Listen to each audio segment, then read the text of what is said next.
Welcome in. Let's check out some records. The last video I did when I was talking about bondage, narrow bands on London Decca, got me thinking about, budget audiophile. Like what's out there for really kind of sleepers, stuff that slips through the fingers, that isn't really well known, that's affordable and packs a real audiophile punch. So that's what we're going to do today. And the first one we're going to start out with is this one. Do you recognize this logo?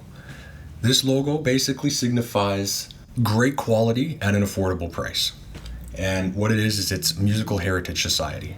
So it was a mail order record service, solely classical as far as I know, where you would pay a monthly subscription and you would get records in the mail. They started out mostly doing represses from almost every label. They did a lot of Erato, they did Chandos, I've seen them for CRD, Teldec, Decca, EMI, pretty much all, like they just sourced from the big labels and then repressed it. But their repressing quality is quite exceptional. And the vinyl they chose, at least in the later realms of what they did, or later stages, is really good. Really good. And they also did their own recordings, which are fantastic. And that's the one I'm going to start out with here.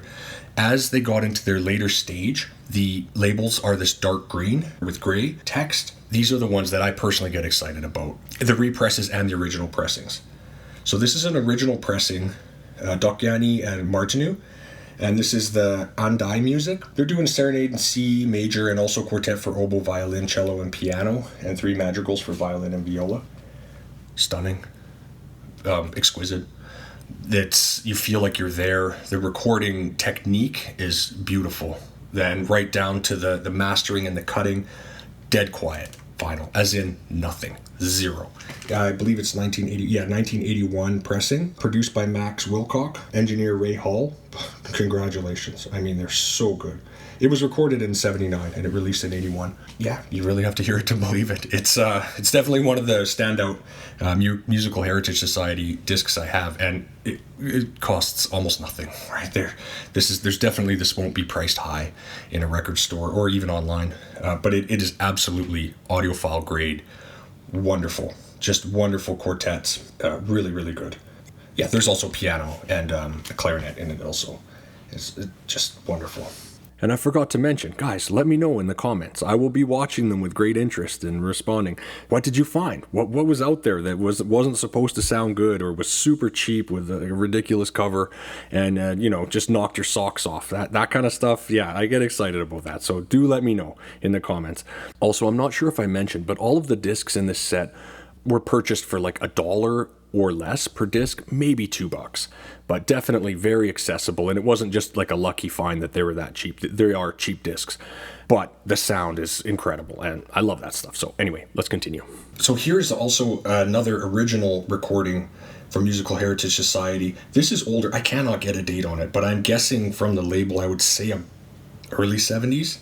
It has the light gray with pink, but it's not silvery. Some of the other Musical Heritage Society discs have a silvery light gray with the pink. This one's just like a flat gray.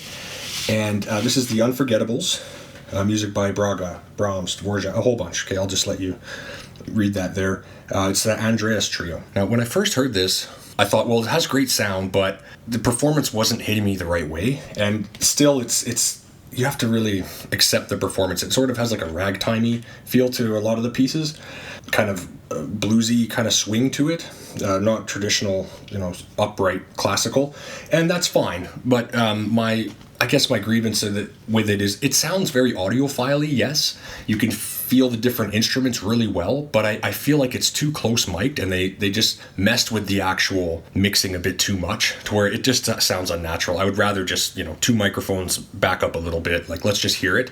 So it doesn't really blend as well. So I just picked this recording to say that not all the recordings on Musical Heritage Society, the original recordings, and new recordings are simply fantastic. It's not really a silver bullet. Like this one, it just feels a bit overproduced, I guess. And the trio, God bless them, I'm not getting super inspiration from the performance either. So that's what I'm saying, is that it's audiophile, but not always. The previous one, the Docchiani and Martinu with Andai music, absolutely top notch, top rate for sure. But this one, so that's what I'm just saying, cautionary. They're not all amazing, but their repressings are absolutely top notch. At least the ones on the green label, I haven't heard a bad one. They sound really good. Open, clean vinyl, dynamic. They're not pushed too hard. They just sound really, really good. Here's one I have that's a direct comparison. This is on Argo, Klein Nacht Music, Mozart. So this is Academy of St. Martin in the Fields, directed by Neville Mariner. So this is Argo, I believe it's a 1971 pressing. This is kind of a famous one, or it's well known, and it's really good. It's pleasant, it's not fussy, it's a great performance. So how does that compare to this one here, which is a direct or a repressing of it? So this here we have the Musical Heritage Society repressing, 1987, mastering by Bill Kipper at Masterdisc. It sounds just as good, honestly. Like I A-B'd them quite a bit. There's a little more to the Argo. There's a tiny bit more grit, but tiny bit more punch. Whereas the Musical Heritage Society pressing, it's smoother it's a little more laid back, but not in a like fuzzy second generation tape kind of laid back feel. It's a little more laid back. In some places, I honestly prefer the Musical Heritage Society one, and I'm not going to say that all Musical Heritage Society repressings are better than the originals. No, it's not the case. But in this particular one, it's really good. And that could be because it's a 1987 pressing, technology, cutter heads, they improved since 1971. So that could be part of it.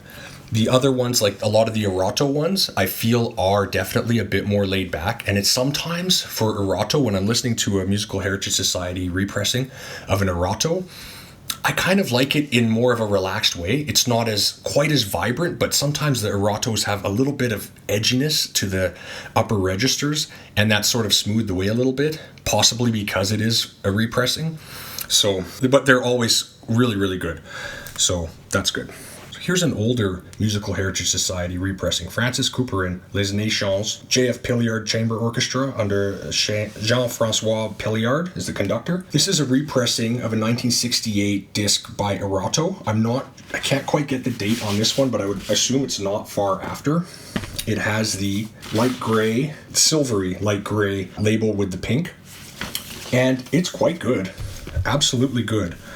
It is a little more tubey sounding and it sounds just older, but it's very pleasant to listen to. It's not really super dynamic. I would love to hear the original Erato head to head against it. I don't think it would be too far off. It might be a little more laid back, but I mean, I'm just checking on Discogs. Like, this is a double disc set. It's for sale for $1 on Discogs. I mean, it sounds really good. Like, it'll make your system sound good. You will smile. Like, it's great.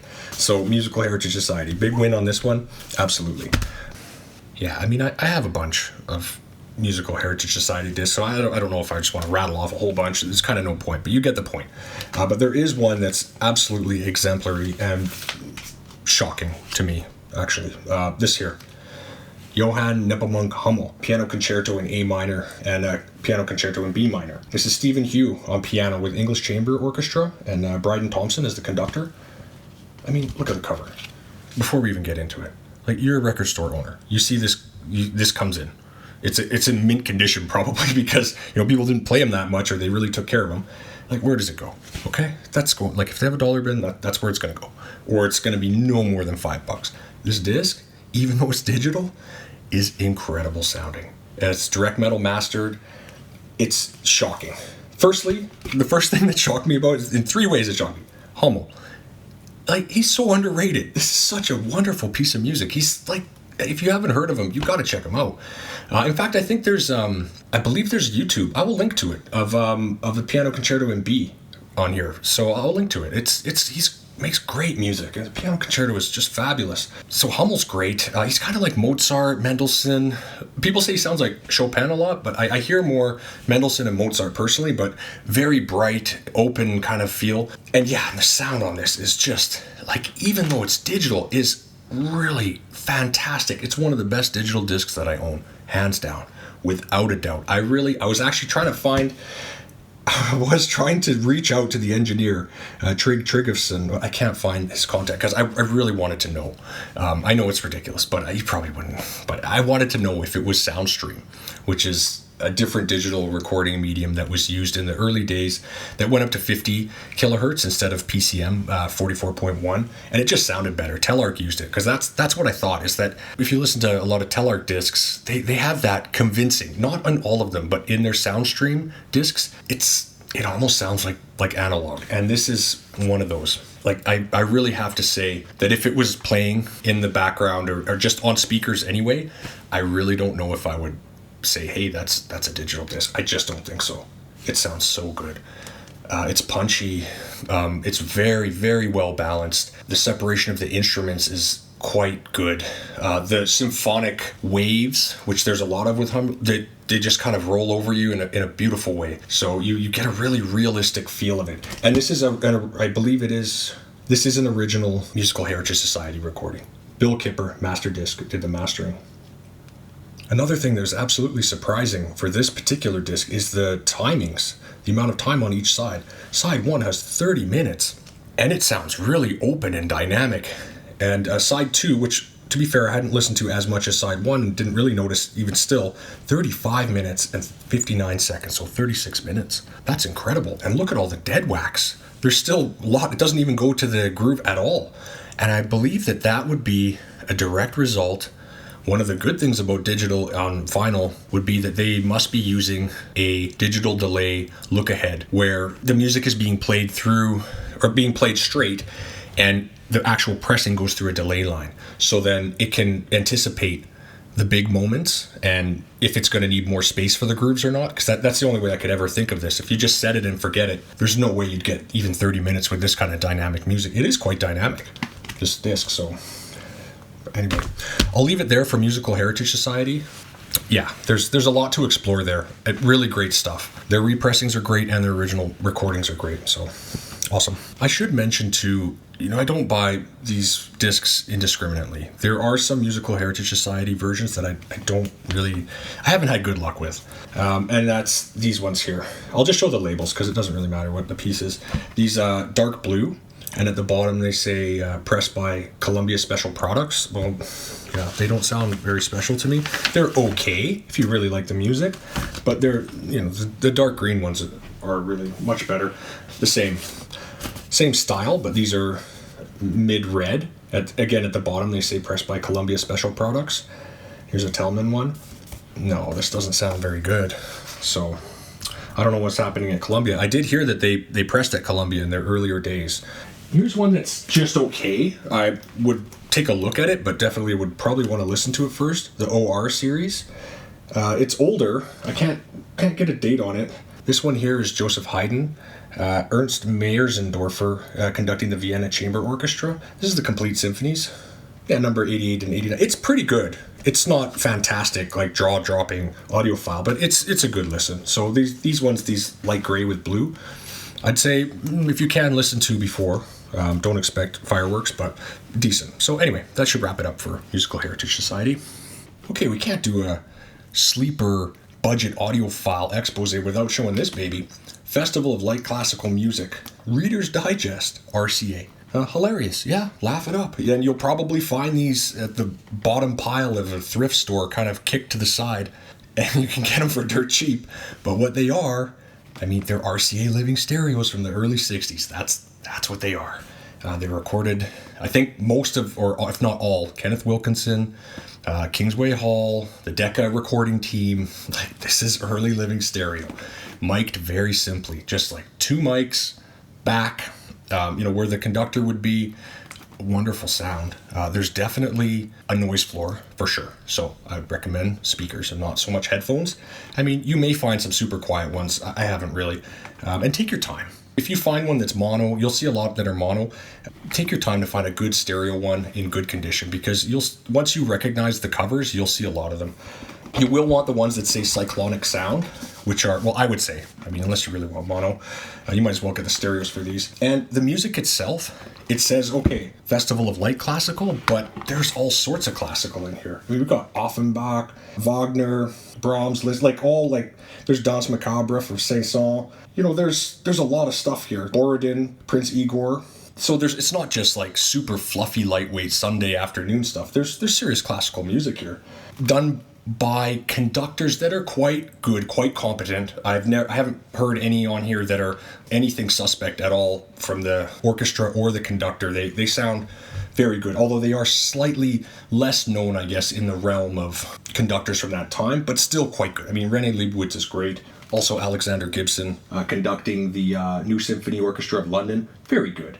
Very good. Not all of them are blockbusters. Some do sound a bit better than others, and occasionally one or two does break up a little bit, but you've got 12 discs of music here. There's some passages where I actually was laughing out loud at how good it sounded, how dynamic and punchy, and just the wonderful swell of orchestral coming through in a very well-balanced way that does sound a lot like living stereo. So, and, you know, I'm quite sure I paid $5 for this, and you can too. Just take your time, find a good one. There's also, The Pressing Matters did a wonderful expose on this series, which I will link to in the show notes, and also Michael Fremer with Analog Planet also touched upon them when he was talking about Beethoven symphonies.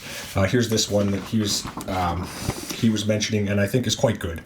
My version is a little noisy, but you can tell that the sound is good. Again, you'll want the cyclophonic sound recording.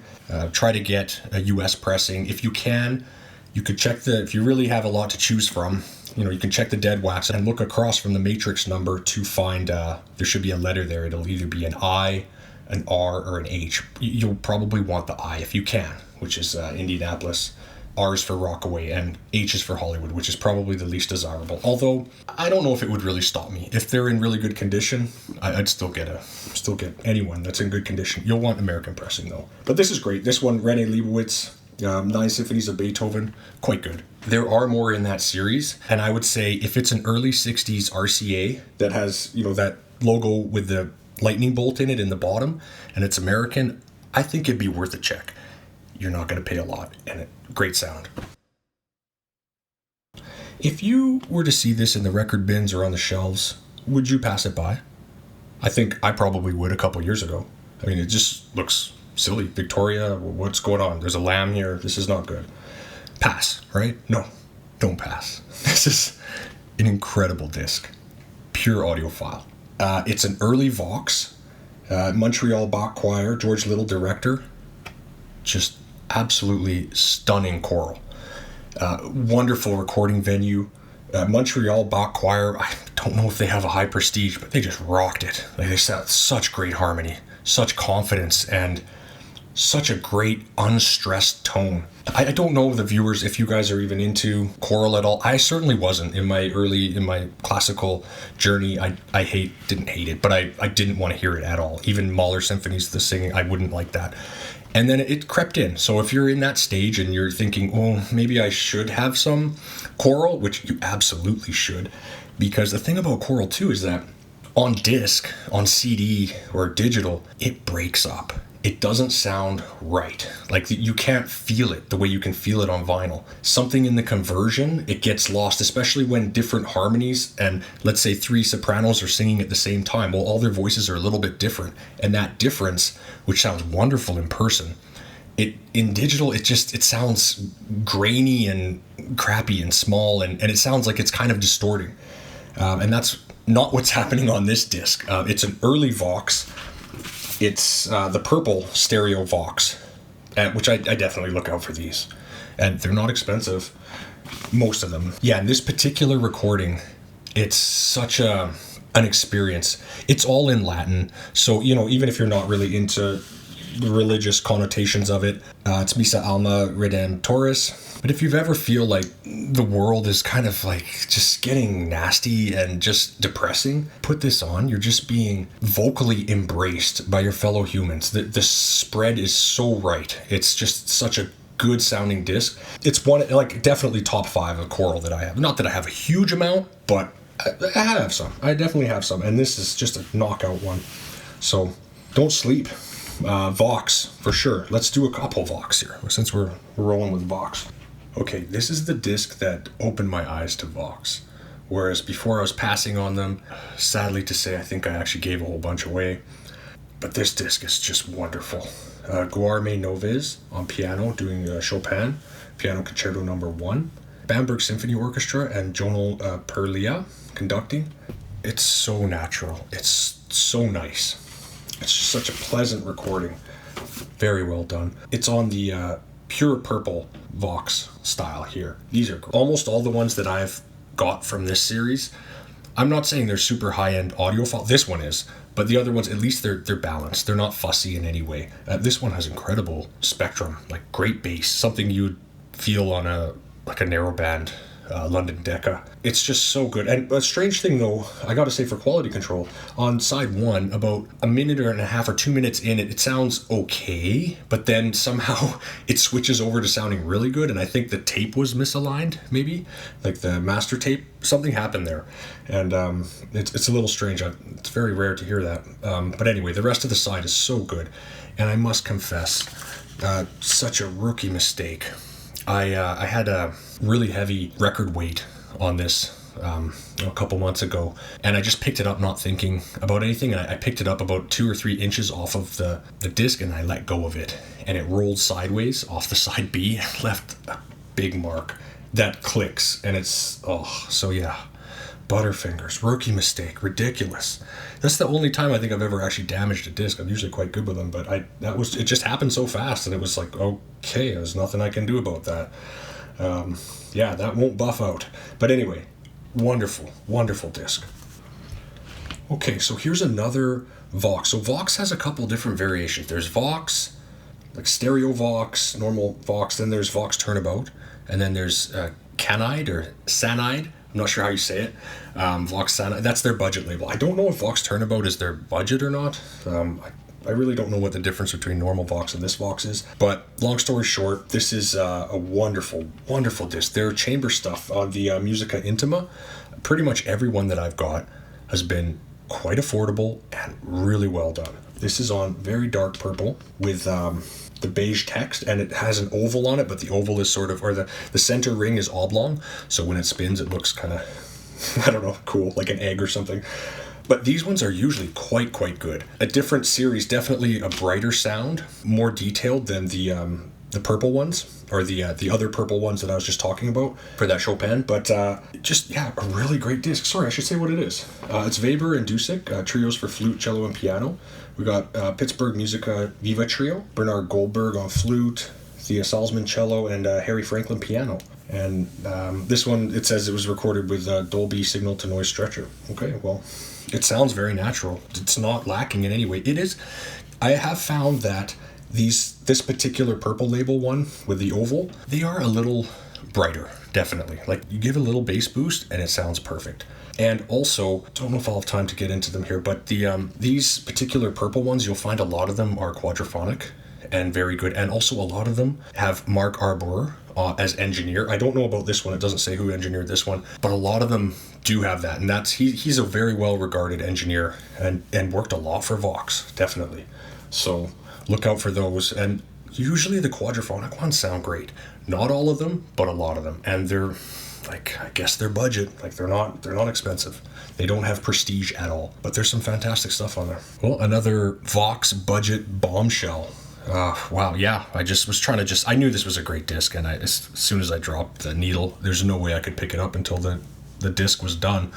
So yeah, really good, really good. This is Boccherini 2-string quintets. I will put all the names of the performers here instead of suffering through their name pronunciations. So this is on the Musica Intima Vox, or Turnabout Vox. This must be their older version. Again, no date. Sorry, I will try to put it up if I can find it.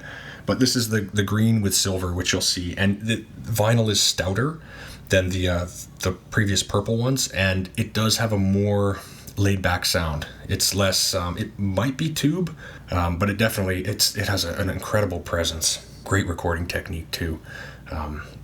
Perfect mic placement, and very, very well-rounded sound structure. You can hear detail and depth, and just it feels like you're there. Really good. The performance, I will say, I don't know. I mean, I haven't heard too much of this particular piece, but a couple places it does sound a little warbly. And yeah, you'll find that, I guess, with Vox, is that they don't have the super heavy hitting talent, maybe, but some definitely is. Like, there's not all, but you know what I mean. So yeah, Vox Turnabout, absolutely a great way to get into some very affordable audiophile grade music. It's really good stuff. Their Canide label, I would steer clear from that unless you can listen to it beforehand. There's some interesting music on there for sure, but the pressings are not audiophile grade at all. There's one in there, I don't have time to dig it out now, but there's one that's really good, but the bulk of them, no. But yeah, that should wrap it up for this one. I might do another volume of these audiophile